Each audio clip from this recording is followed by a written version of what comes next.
Kaya ganyan po ang paglagay. Binababad. Pagtubog ng stainless para mauka yung pangalan.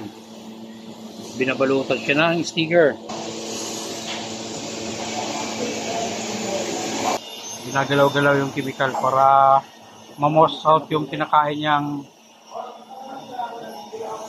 metal. Ganyan po yung pagtubog. Ayun o, may nakalagay Pyros. Mga finished product. Yan, malalim na yan. Pag binalatan na yung mga sticker, ito na yung kinalabasan. Ito na yung pinaka-finished product ang pagtubog. Tawag nito engrave ang chemical. Okay. Ito yung finished product.